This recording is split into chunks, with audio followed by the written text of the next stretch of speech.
At Arizona State University, we're bringing world-class education from our globally acclaimed faculty to you.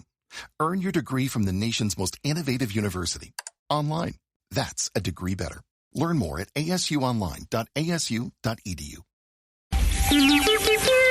It's the 77 WABC News Hour. Talking the news with Noam Laden. All the news you need to know with Joe Nolan, traffic, Justin Ellick, sports. And now, Talking the news with Noam on 77 WABC. Yes, that's me. Good morning. It is Tuesday, July 29th. Your forecast from the 77 WABC Weather Center.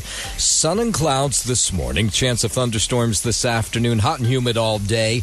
The high going to be 97, but it's going to feel like it's over 100. Tonight and overnight, clear, low 79, and then we'll do it all over again tomorrow. Wednesday, sunshine in the morning, thunderstorms likely in the afternoon, hot and humid all day, high 96. The good news is, come Thursday, the high is only going to be about 80. So if you're walking out the door with us right now, it's 75 and clear in New Rochelle up in Westchester County. It's 77 and clear in Cresco over in New Jersey, and it's 76 and clear right outside our Midtown studios. The top 5 at 5. A shooting in Midtown ends with 4 dead, including a police officer. Another day of dangerous heat across the tri-state. Breast cancer numbers rise, and doctors think they know why. Zoran Mamdani shares more about his summer vacation in Uganda. And what's with all those worms on the beach at the Jersey Shore? All right, let's get into it at 5:01. It is all about this shooting that took place in an office building right around the corner from us. A New York City police officer, 3 others shot and killed inside a Midtown Manhattan building. This was about 6:30 last night by a gunman armed with a high-powered rifle. He was wearing a bulletproof vest as well. He's been identified now by the NYPD as 27-year-old Shane Tamora, who came here from Las Vegas. He died of a self-inflicted gunshot wound on the 33rd floor of that building at 345 Park. So surveillance video, and boy, this is frightening surveillance video, that shows Tamora leaving a double-parked black BMW alone on Park Avenue between 51st and 52nd Streets about 6:30 last night. And then you see him carrying this M4 rifle in his right hand. And, you know, here in New York City, we are not used to seeing that kind of thing on the streets of the Big Apple. He then entered the 44-story building at 345 Park. He immediately turns right and then immediately begins opening fire on an NYPD officer. There was a lot of people in the building. It was 6:30. People were working. This woman heard the shooting, saw the bullets being fired. We heard the shots, and I looked up and I saw the first wall of the first floor shatter, and I realized, oh my God, this is a shootout. Now, the building on Park Avenue is home to several tenants, including the National Football League, Blackstone, a woman in the building talking about running into one of the shooting victims. By the time he got to us, he said, help, help, I've been shot. And I turned to my left and looked at him and saw he had a wound in his back. It's been literally like the most just scary situation I've ever been in. I've cried at least 3 times since. She said she ducked in an elevator. She said that she saw someone get shot.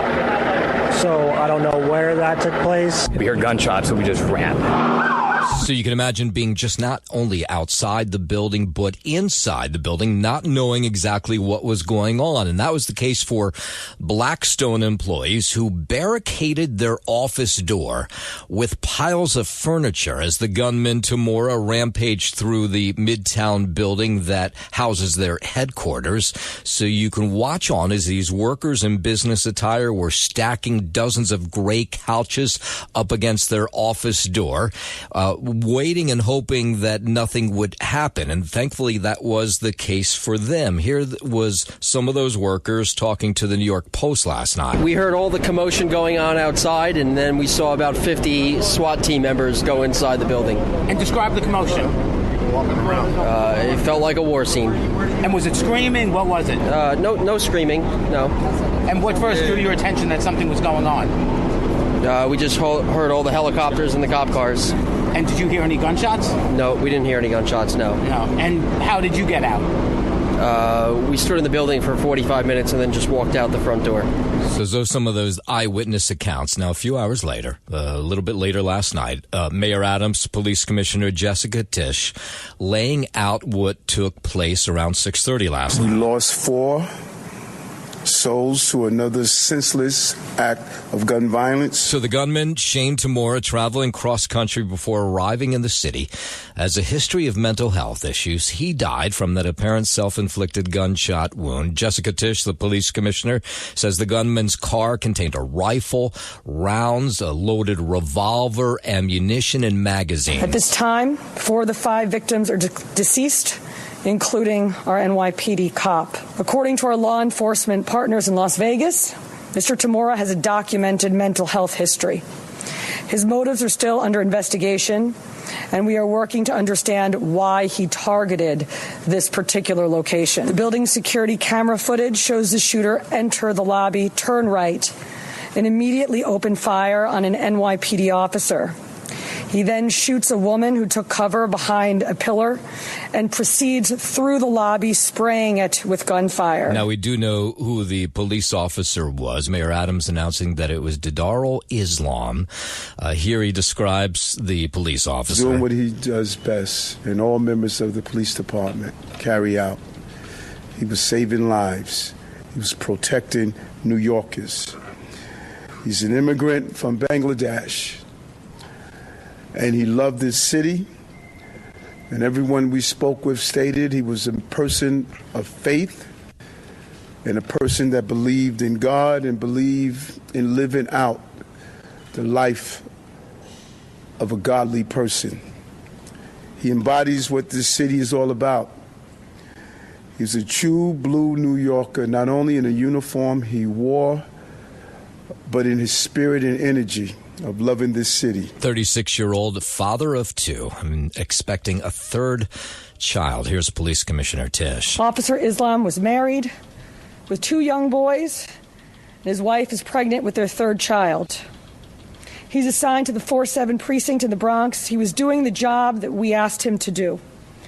He put himself in harm's way. He made the ultimate sacrifice, shot in cold blood, wearing a uniform that stood for the promise that he made to this city. Now, we don't know a whole lot more about the 3 other victims. You can imagine their families are in shock this morning. Of course, as more details come in, and they will in the coming hours, so we'll pass them on to you.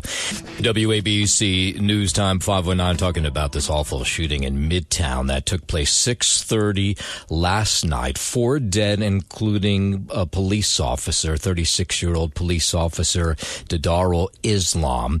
And the New York Post is reporting that the gunman, and I don't want to spend a lot of time on this because who really cares about this individual's motive? It won't give any solace to the families, but people do want to know.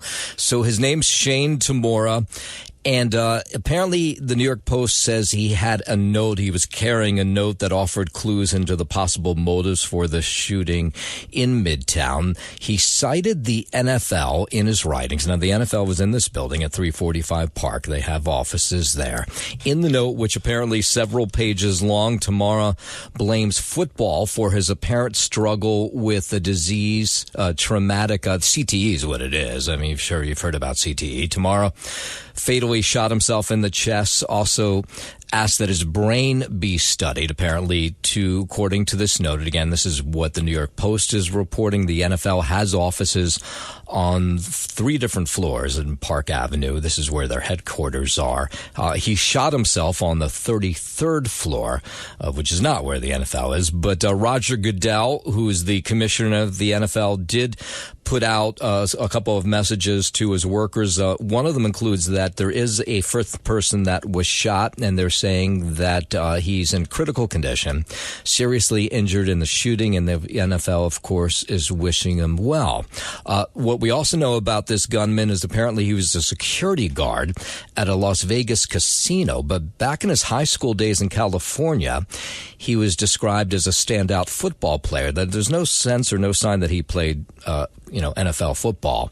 But he graduated from Golden Valley High in Nevada back in 2016, and his coach telling the Los Angeles Times last night that they expected big things from the running back and some other star players on the team. But again, won't give any solace. No motive would give any solace to the people who've lost their lives, including Officer Islam. Of course, as more details come in on the shooting, we will pass them on to you. 5:11 on what's a much lighter note is this heat wave continues. The dangerous heat's going to hang around the city for a second day, prompting weather officials to continue this heat advisory. It comes right after we experienced poor air quality over the weekend. That was all the Canadian smoke that moved in. When the air quality is bad, I try not to exert myself. It's not really pleasurable out here. My boys don't really like it too much either. That Canadian smoke, I should point out, is from the Canadian wildfires that continue to burn.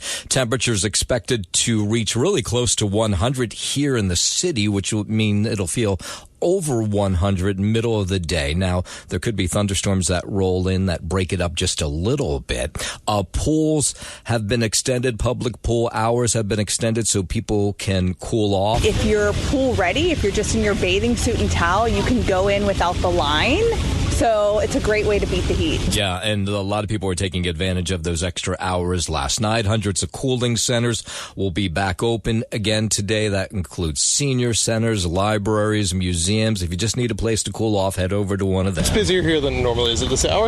I feel like it's just hot all summer, every summer now. Just try and do our best. Yeah, that was somebody at the swimming pool, the public pool in Astoria last night. 5:13 to Newark, New Jersey, where there was a standoff with U.S. Marshals that ended peacefully with a gunman in custody.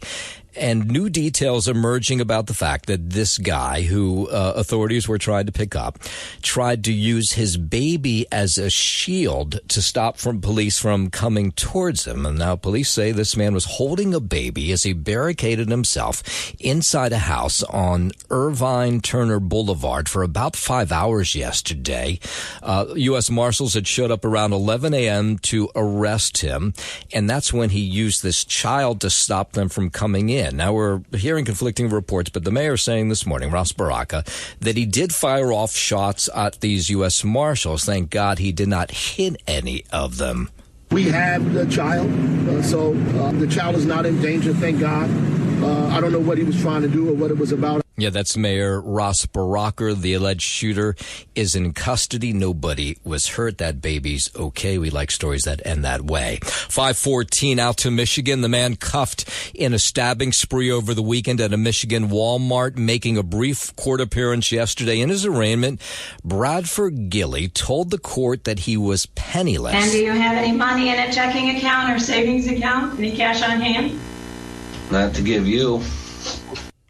Gilly ordered to be held on $100,000 bail, and the prosecution noted that he had a history of mental illness. 10 out of the 11 victims that he stabbed, allegedly, I guess I should say, during that Saturday event are expected to recover. Selling cigarettes with fiberglass and chemicals in them just to kill off the soap.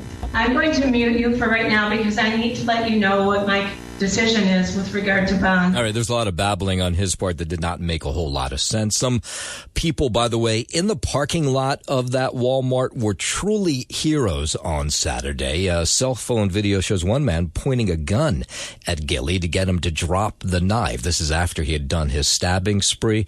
So those individuals who stopped him absolutely were heroes.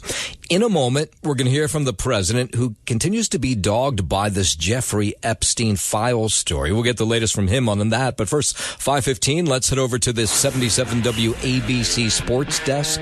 Good morning, Justin Allen. Good morning, Noam Layden. We'll start on the diamond in the Bronx. Yanks lost 4-2 in the opener of their 4-game series against the visiting Tampa Bay Rays. Starter Cam Schlitter allowed 3 runs and 7 hits over 4 1/3 innings in his third career start. The Yanks have lost 8 of 12 following a 5-game winning streak from July 6th to the 11th. After seeing 33 pitches in the first inning, New York managed only 3 base runners. Up next for the Yankees, still 5.5 games back of Toronto for first place in the AL East. The ace Max Fried gets a start in tonight's Game 2 of 4 against Tampa Bay, scheduled for a 7:05 p.m. first pitch from the stadium. In San Diego, the Mets got walked off on by the Padres. The final score 7-6, putting an end to New York's 7-game winning streak. Ronnie Mauricio tied the game for the NL East, leading Mets with a one-out homer in the ninth after the Mets took a 5-1 lead in the fifth when Mark Vientos hit his first career grand slam. But the Padres rallied for 5 runs in the bottom of the inning. Wouldn't look back from there. Up next for the Mets, Lefty Showman and I will get the start in the middle game of this 3-game series against the Padres. First pitch is scheduled for 9:40 p.m. from San Diego. Sticking with baseball here, Ryne Sandberg, a Hall of Fame second baseman who became one of baseball's best all-around players while starring for the Chicago Cubs, died yesterday at the age of 65. He announced in January 2024 that he had been diagnosed with metastatic, right? Is that how you say it? Prostate cancer. He had chemotherapy and radiation treatments, and then said in August 2024 that he was cancer-free before the cancer returned late last year. Cubs chairman Tom Ricketts said Sandberg, quote, will be remembered as one of the all-time greats in nearly 150 years of this historic franchise. He's one of us, Noam Laden. How so? He's a Jew, Ryne Sandberg, yeah. Oh, that's right. Yeah, he was one of the... Really, I mean, widely renowned as one of the greatest Jewish ball players ever. Did not know. Him and Sandy Koufax. Those are your two cream of the crop. That's the guy you always hear about. Well, of course. Yeah. But Ryne Sandberg, come on, man. In Chicago, Did he take off for Yom Kippur as well, or was that just... I doubt it. Yeah. And quickly here, in college football, University of Colorado football coach Deion Sanders announced yesterday that he underwent surgery to remove his bladder after doctors discovered a tumor there.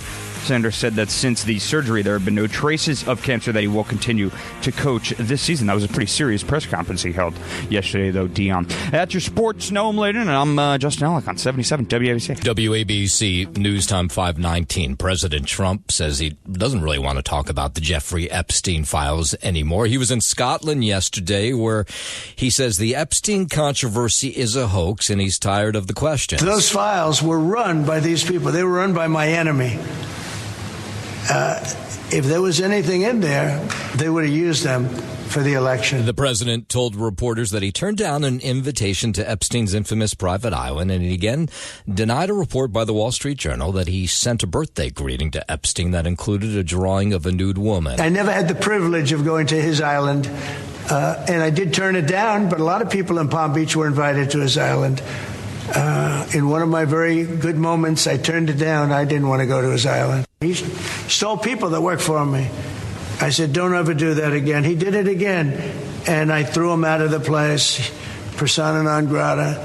I threw him out, and that was it. I'm glad I did. He's talking about banning Epstein from Mar-a-Lago. I'm not a drawing person. I don't do drawings of women, that I can tell you. They say there's a drawing of a woman, and I don't do drawings of women. Yeah, he said he's not behind that note. The Trump administration continues to face pressure from both sides of the aisle after a memo from the FBI Justice Department said an Epstein client list does not exist. Meanwhile, the president talking about more important stuff, the food centers that are being set up in the Gaza Strip. He's expressing some uncertainty about Israeli Prime Minister Benjamin Netanyahu's claim that there's no starvation in Gaza right now. We're going to be getting some good strong food. We can save a lot of people. I mean, some of those kids that's real starvation stuff. I see it.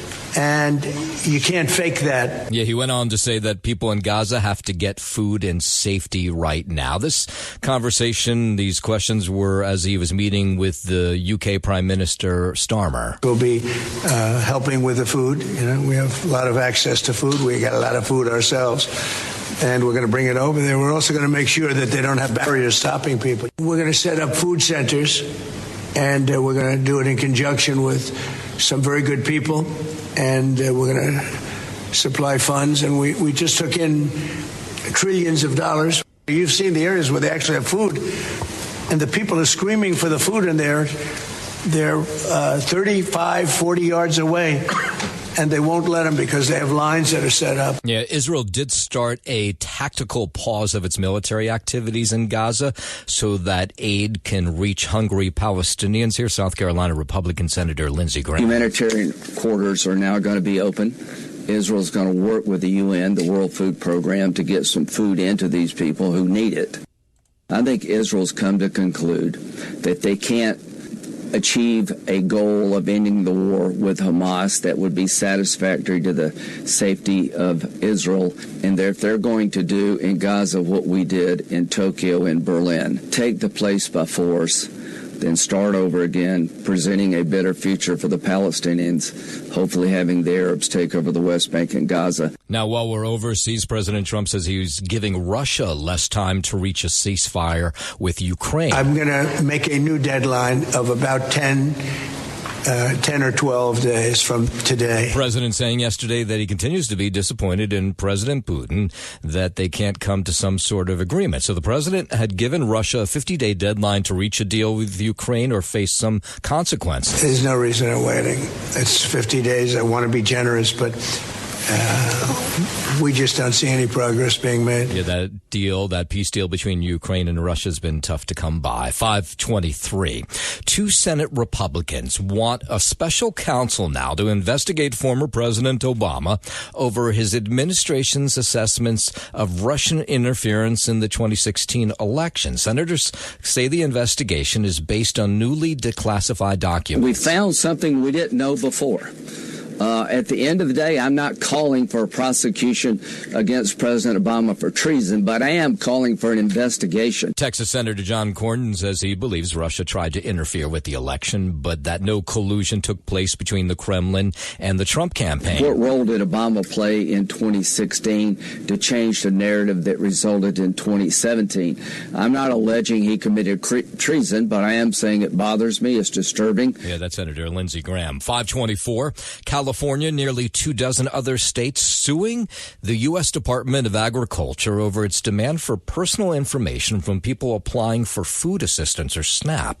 It's led by attorney generals from states like California and New York. The lawsuit claims the demand violates privacy laws and the Constitution. People who apply for SNAP benefits have to provide sensitive and private information about themselves and others in their households. That's California Attorney General Ram Bonta, who says people on SNAP are promised when they apply, their information will only be used to verify the eligibility for the SNAP program. SNAP is a lifeline for over 5 million Californians. It helps working families, seniors, children, and people in crisis put food on the table. New York Attorney General Letitia James says the USDA wants very private information, including addresses, social security numbers, and immigration status. This is not for research or to improve a service that millions count on. No, they are basically trying to weaponize the SNAP program against immigrant communities in violation of the law. And we collectively will not stand for it. Yeah, she says the states want to prevent the USDA from cutting off funding to those who don't comply. 525, interesting to hear from California's Governor Gavin Newsom yesterday that he's worried the Democratic Party could be finished if they don't get their act together soon. When you receive in the mail a Trump 2028 hat by one of Trump's biggest influencers, they mean business. Yeah, in a video posted to Gavin Newsom's social media pages, he put a spotlight on President Trump's plan to force redistricting in GOP-led states. The goal is to create more Republican-friendly congressional districts. And so the governor's vowing to fight back by drawing roughly as many new Democratic seats in his home state, of course, of California. This is the game. This is it. And we cannot tap out. Wake up. Wake up. This thing may be gone, this whole thing, in a matter of years. Yeah, so he says the president and his allies are serious about changing the rules, and he says someone like him is going to try to get in the way. The Trump administration says it's okay for federal workers to promote their religious beliefs to colleagues, display religious items in the workplace, and to pray there. That's according to a Monday memo from the Office of Personnel Management. It calls for freedom of personal religious expression unless that expression imposes an undue hardship on operations. It also says that a worker can try to convince another person of why their religious beliefs are wrong, but must stop if asked. The Civil Rights Act of 1964 already protects religious expression in the workplace. I'm Tammy Trujillo. Down to Texas with those affected by the Texas Hill Country flooding on July 4th that are asking for more help. They're wondering why all that money that's been raised doesn't seem to have gotten to them yet. Kimberly Malcolm, she's with the Heart of Hill Summer Camp. That's one of the summer camps hit hard by the flooding. And she says, where's all that money? There's $30 billion that is sitting there waiting to be used to stabilize local economies. for disasters such as this. Lawmakers say they put the issue of disaster aid on a call for a special session, but these camps, other businesses say they need that money now to rebuild. We have all paid into this fund, and what we are experiencing is an economic disaster. It's the 77 WABC News Hour. Talking the news with Noam Laden. All the news you need to know with Joe Nolan, traffic, Justin Ellick, sports. And now, Talking the news with Noam on 77 WABC. Yes, that's me. Good morning. It is Tuesday, July 29th. Your forecast from the 77 WABC Weather Center. Sun and clouds this morning. Chance of thunderstorms this afternoon.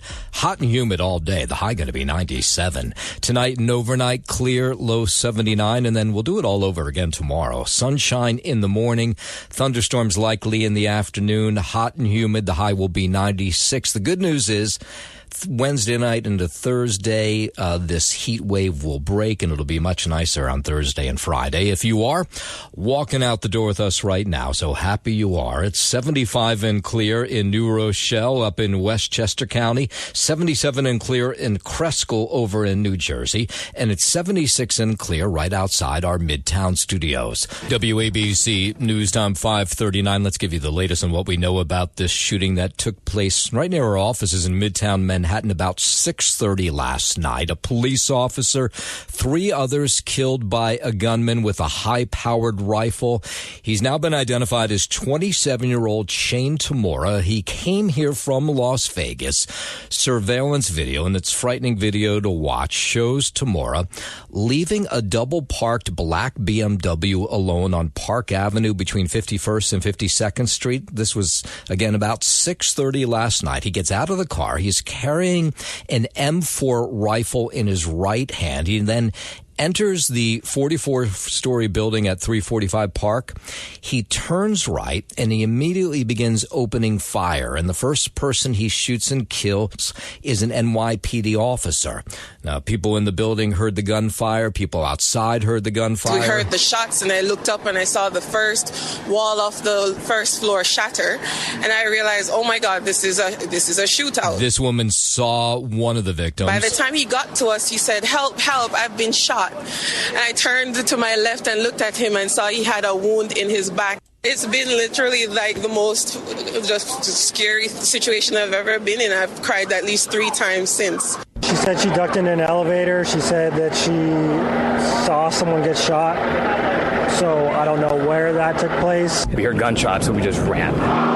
Now, people were told to shelter in place inside this building last night. Of course, they didn't know what was going on. Some of them heard the gunfire, some did not. Blackstone employees, which has a major operation in this building, says they barricaded their office door with piles of furniture as the gunman, Shane Tamora, rampaged through the Midtown building that houses their headquarters. One of the workers spoke with the New York Post after the all clear was given. We heard all the commotion going on outside, and then we saw about 50 SWAT team members go inside the building. And describe the commotion. Walking around. It felt like a war scene. And was it screaming? What was it? No screaming, no. And what first drew your attention that something was going on? We just heard all the helicopters and the cop cars. And did you hear any gunshots? No, we didn't hear any gunshots, no. And how did you get out? We stood in the building for 45 minutes and then just walked out the front door. Yeah, so not long after that, multiple 911 calls were received. The active shooter inside this building, the gunman, killed himself on the 33rd floor of this building after shooting the police officer and 3 others. Last night, Mayor Adams Police Commissioner Jessica Tisch holding a press conference laying out what took place. We lost 4 souls to another senseless act of gun violence. NYPD Commissioner Jessica Tisch says the gunman's car contained a rifle case with rounds, a loaded revolver, ammunition, and magazines. At this time, 4 of the 5 victims are deceased, including our NYPD cop. According to our law enforcement partners in Las Vegas, Mr. Tamora has a documented mental health history. His motives are still under investigation, and we are working to understand why he targeted this particular location. The building's security camera footage shows the shooter enter the lobby, turn right, and immediately opened fire on an NYPD officer. He then shoots a woman who took cover behind a pillar and proceeds through the lobby, spraying it with gunfire. We do now know the officer's name who was shot and killed. It's Darul Islam. Here was the mayor talking about him last night, the 36-year-old father of two. They were expecting a third child. Doing what he does best, and all members of the police department carry out. He was saving lives. He was protecting New Yorkers. He's an immigrant from Bangladesh, and he loved this city. And everyone we spoke with stated he was a person of faith and a person that believed in God and believed in living out the life of a godly person. He embodies what this city is all about. He's a true blue New Yorker, not only in the uniform he wore, but in his spirit and energy of loving this city. Police Commissioner Jessica Tisch also talking about Officer Islam, talking about the fact, of course, that he leaves behind this family and that he made the ultimate sacrifice. Officer Islam was married with two young boys, and his wife is pregnant with their third child. He's assigned to the 4-7 precinct in the Bronx. He was doing the job that we asked him to do. He put himself in harm's way. He made the ultimate sacrifice, shot in cold blood, wearing a uniform that stood for the promise that he made to this city. Now, we do not know much about the other three victims that were shot in the building. I imagine in the coming hours we'll learn more about them as their families, of course, are in shock and in grief this morning. The gunman, we know more about him. So this is all according to the New York Post, I will point out. They say the 27-year-old Shane Tamura had a note on him, this is according to the New York Post, and that he cites the NFL in the writings, which were found after he turned the gun on himself on the 33rd floor of this building last night. In the note, which apparently several pages long, Tamura blames football for his apparent struggles with mental health, that he suffers from CTE, which I'm sure you've heard about with some NFL players over the last couple years. The NFL has offices on 5 floors of this Park Avenue building. There is one surviving victim of this shooting who is in critical condition this morning. And Roger Goodell, who is the commissioner of the NFL, says it is one of their workers. They did not give us a name, but they say that, of course, they're wishing him and his family well and that he recovers. Now, Tamura, the gunman, the alleged gunman, was a security guard at a Las Vegas casino, but apparently back in his high school days in California, he was described as a standout football player there. In fact, his coach told the Los Angeles Times last night that they expected big things from him as he was a running back on the team, but it seems things did not materialize. Of course, as more comes in on this horrible shooting in Midtown, we will pass it on to you. 5:46, let's head over to the 77 WABC Sports Desk, and here's Justin Ella. Thank you, Noam Layden. We'll start here on the Diamond out in the Bronx. Yankees lost 4-2.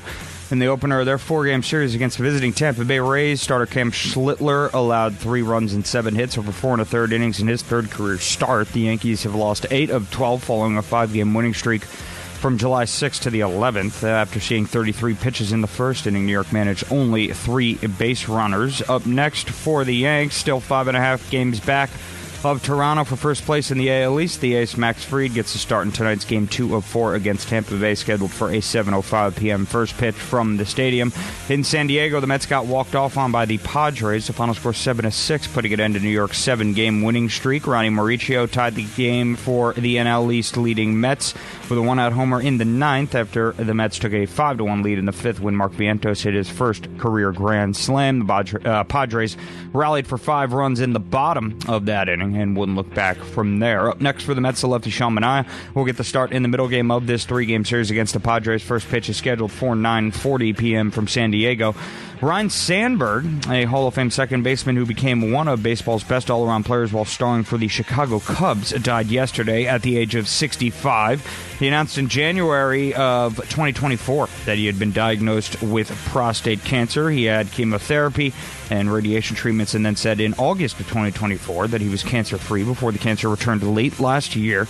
Cubs chairman Tom Ricketts said Sandberg, quote, will be remembered as one of the all-time greats in nearly 150 years of this historic franchise. Rest in peace to the great Ryne Sandberg. And University of Colorado football coach Deion Sanders announced yesterday that he underwent surgery to remove his bladder after doctors discovered a tumor there.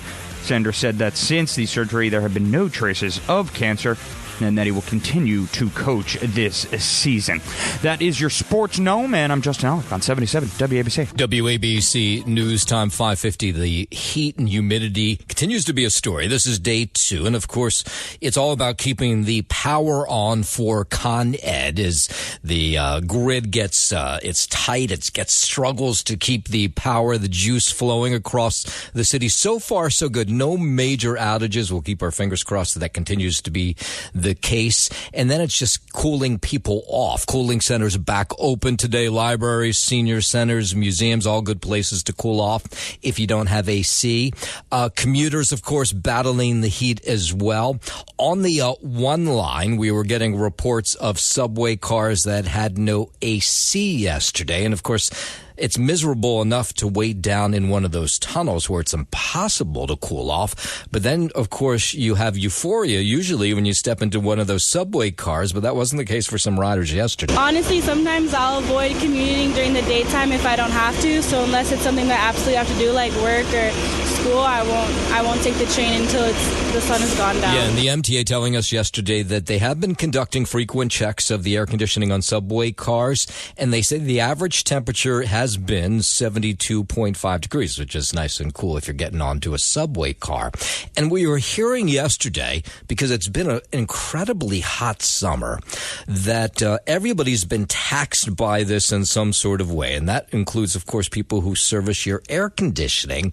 And this one worker who works for MK Mechanical in Middletown says the majority of emergency calls over the last couple weeks could have been avoided, he says, if people just sort of did routine maintenance on their AC. Now that we're in such a drastic heat wave, we're noticing a lot of those maintenances that have been pushed off. They always fail on the hottest day, the most inconvenient time possible for the customer. Yeah, of course, that's the worst day to have your AC go out is on a brutally hot day, but he says that's what they're dealing with. So this is what he says. Maybe you might at the end of the day say, finally, something I can use from the news hour. Change your air filters regularly, once a month, which, by the way, I don't do, so maybe I will now.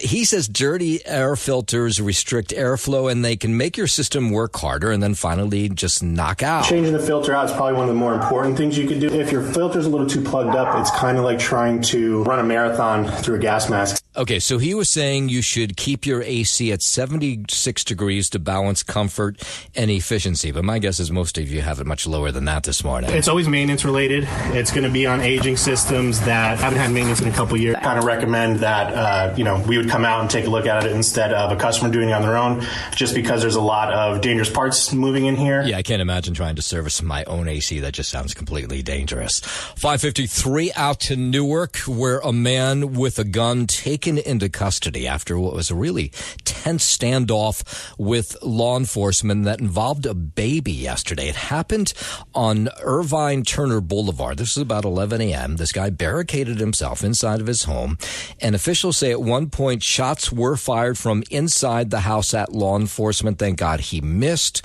Police say the suspect tried to keep law enforcement at bay. They were trying to serve him with a warrant by using his baby as a human shield. Here's Newark Mayor Ross Baraka. He did shoot.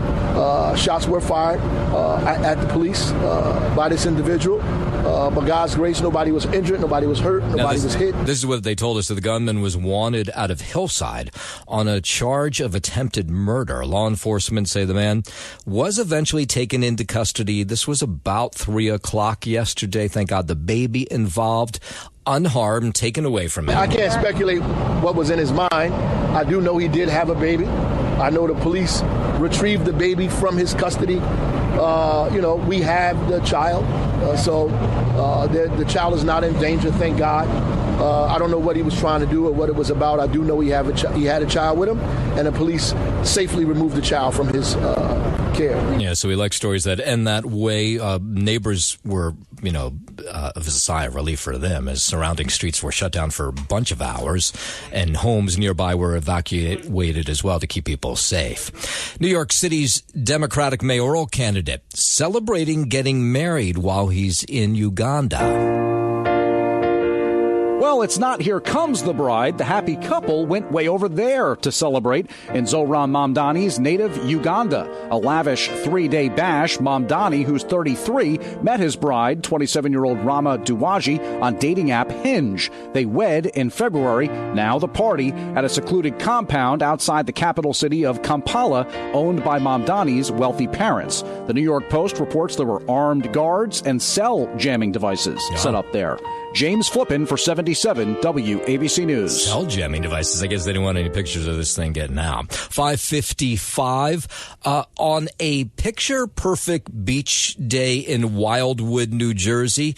Plenty of people seem to be more worried about worms than they are sharks. Have you seen this? This has shown up in my TikTok feed, and people keep sending me pictures of this. Photos and videos of these small little inch-long worms that have invaded the beach at Wildwood. And people want to know if they're dangerous. They say it's just ugly, too. Worm/little eel things. They look like little baby eels almost. Tons of little worms, like the size of these little sticks. They were probably about this long, this wide, half black, half orange. Now, there were some kids on the beach collecting them, because kids do that kind of thing. They're nasty.